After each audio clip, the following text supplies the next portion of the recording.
This is my nonfiction read aloud.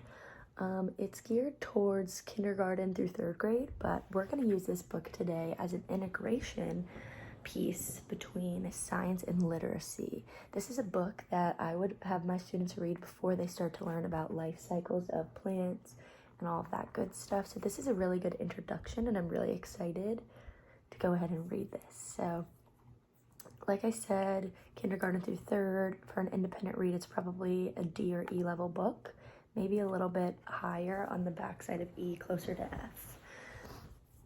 So let's get started. This book is called What is Inside a Flower by Rachel Ignofsky. This is beautiful pictures on the inside, so let's get started. What is inside a flower? A flower lives everywhere. You can see in all these little pictures, there's names of flowers. So once we're done reading, you guys can feel free to go ahead and get comfortable, look at the book, and learn about some new flowers you may not have known about. Alrighty, so flowers live everywhere. They bloom in bustling cities, lush jungles, soggy swamps, blistering deserts, and high up on rocky mountaintops. I want you to think about where you see flowers in your everyday life. I know I have flowers in my room and a few ones in my front yard, and I think we see some flowers at recess every day. Flowers are found growing on trees, in orchids, on the vines of fruit, in grassy fields, and in fancy gardens. Flowers come in many colors, shapes, and sizes. But how does a flower grow? Why do flowers bloom on plants? What is inside a flower? So I want you guys to take a second, go ahead, turn and talk. Why don't you talk with your partner?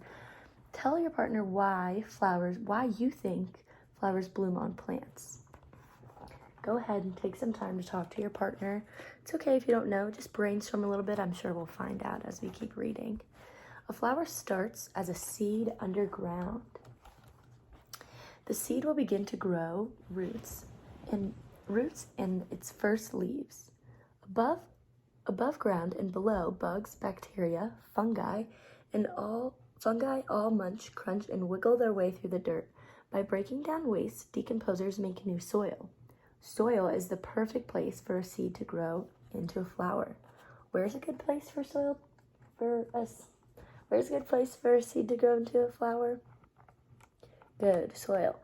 They are called decomposers. Decomposers eat waste-like things, such as garbage, dead things, and poo. So it's kind of silly how something that eats some really dirty things can make some beautiful plants or flowers. With time, the seed will become a much larger plant. The flower's roots spread deep into the ground, keeping the plant sturdy so it can grow tall. Rich soil has water and minerals that a plant needs to grow. Rainwater soaks into the soil, traveling down to the roots. The minerals in the soil help the plant grow strong. The root hairs slurp up the water and minerals. So now we know that a seed does best in soil, and when it rains, the seed will have some new roots that it will absorb the water into, kind of like taking a sip of water, and that's going to help our flower grow nice and big. A flower stem grows out of the soil. Water and minerals from underground travel up through the stem and the rest of the plant. The stem holds up the plant's leaves and flowers high above the ground. Leaves are food for many animals. Have you ever looked at a flower and seen a bug on it? It was just having a little bit of lunch. Leaves have a special job of absorbing sunshine. Plants turn sunlight into food in a process called photosynthesis. That's a really big word. I'll read that one more time. Plants turn sunlight into food in a process called photosynthesis. Down here, we've got a little speech bubble that's going to let us know what exactly photosynthesis is. Photosynthesis is a process in which plants use sunlight and water and carbon dioxide from the air to make sugar, which a plant can use as food.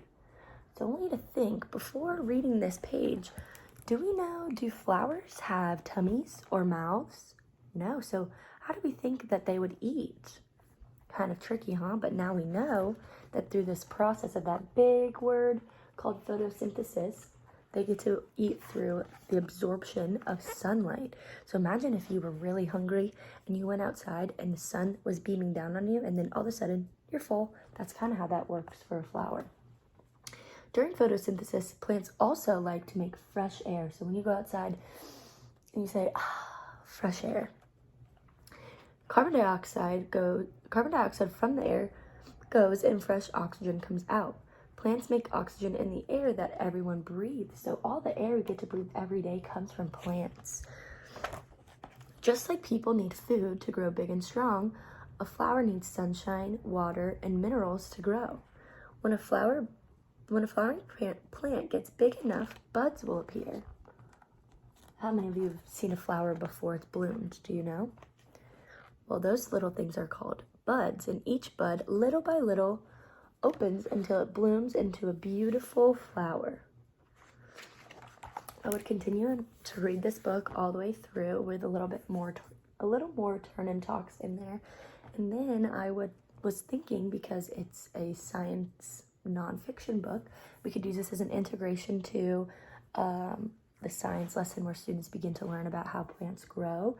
A cute idea would be for us to read this book and then plant our own seed in our soil that we have, and throughout the unit watch our flower grow, maybe a little bit longer than the unit, but they'll always have this book to go back on to remember the process. And another really good idea I have to see if kids are comprehending, because this will just be the intro to the unit, I would assume. A good way is they could make a little bit of a flip book where they draw the stages of a flower, and that would allow me to assess for comprehension.